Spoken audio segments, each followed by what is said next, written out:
নরসিংদী থেকে যুক্ত হচ্ছেন জাহিদ হাসান এবং সিরাজগঞ্জ থেকে যুক্ত হচ্ছেন হাসিব বিল্লাহ।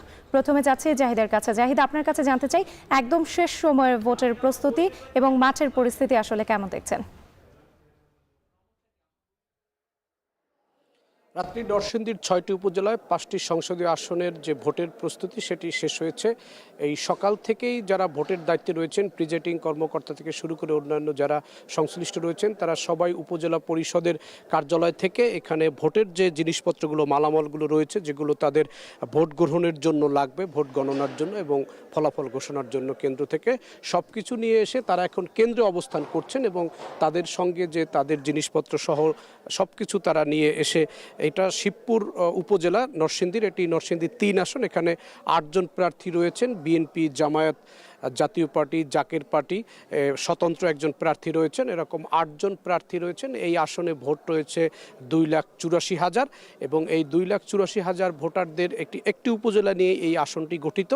এই আসনে ভোটাররা যাতে নির্বিঘ্নে ভোট দিতে পারেন এবং তাদের পছন্দের প্রার্থীকে, পছন্দের দলের যে প্রতীক রয়েছে সেই প্রতীকে যাতে তারা ভোট দিতে পারেন, সেজন্য প্রশাসনের পক্ষ থেকে সব ধরনের ব্যবস্থা নেওয়া হয়েছে। কিছুক্ষণ আগে এখানে পুলিশের একটি ঊর্ধ্বতন কর্তৃপক্ষের একটি প্রতিনিধি দল এসে এই কেন্দ্রটি পরিদর্শন করে গেছেন। এটি নরসিংদী সদরের পাশেই শিবপুর উপজেলার একটি কেন্দ্র এবং এই কেন্দ্রে ভোট রয়েছে প্রায় 5,000-এর মতো ভোট রয়েছে। দুটি নারী এবং পুরুষ 2 বুথে প্রায় 5,000-এর বেশি ভোট রয়েছে।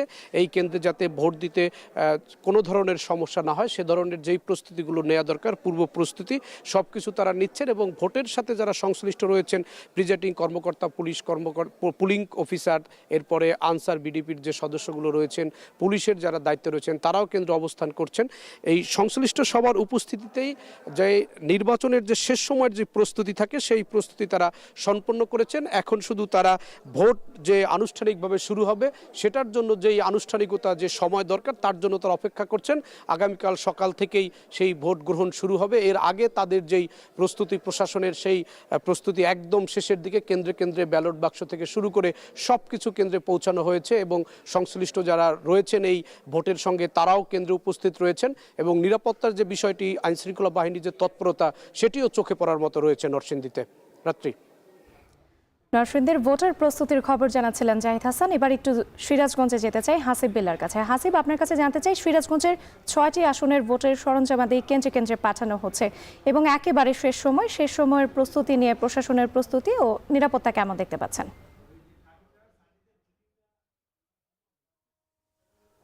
রাত্রি প্রস্তুতির কথা যদি বলি, যে সকাল থেকেই যে সিরাজগঞ্জের আমি সদর উপজেলায় ছিলাম, সেখানে দেখা গেছে যে সেই 162টি যে সব কেন্দ্র রয়েছে এই সদর সিরাজগঞ্জ 2 আসনের, সেই আসনের পোলিং এজেন্ট, প্রিজাইডিং অফিসার এবং আনসার সদস্যরা সেই সরঞ্জামাদি সংগ্রহ করে নিজ নিজ কেন্দ্রে চলে এসেছেন। আমি এখন এই মুহূর্তে অবস্থান করছি এই সিরাজগঞ্জের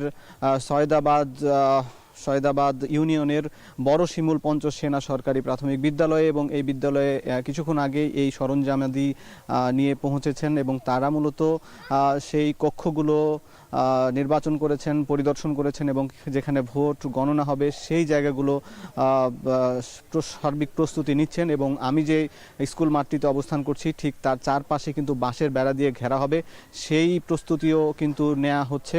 এবং ইতিমধ্যে দেখেছি যে এখানে তারা আসার পরপরই এখানকার যারা প্রার্থী আছেন 7জন প্রার্থী, তার মধ্যে বিএনপির প্রার্থী রয়েছেন, জামাতের প্রার্থী আছেন এবং এছাড়া হাতপাখা গণ অধিকার পরিষদের প্রার্থীরা রয়েছেন, তাদের এজেন্টরাও অনেকে এখানে এসে খোঁজখবর নিয়েছেন। এখান থেকে বলা হয়েছে এজেন্টদেরকে ভোর 6টার মধ্যে এখানে উপস্থিত থাকতে এবং 7:30 থেকে ভোট গ্রহণ শুরু হবে। তবে আমি দেখেছি যে এখানকার ভোটারদের মধ্যেও ব্যাপক উৎসাহ আছে এবং তরুণ নারী ভোটাররাও কিন্তু সব বয়সী ভোটাররাই কিন্তু ভোট দেওয়ার জন্য উৎসাহ উদ্দীপনায় অপেক্ষায় রয়েছেন। এবং তারা যেটি বলছিলেন যে প্রার্থীরা যেসব প্রতিশ্রুতি দিয়েছেন সেই প্রতিশ্রুতি তারা যেমন সেগুলো দেখে এবং তারপরে তারা বিবেচনা করবেন। প্রার্থীদের পক্ষ থেকে কিছু অভিযোগ করা হয়েছে কালো টাকা কিংবা পেশি শক্তির ব্যবহার।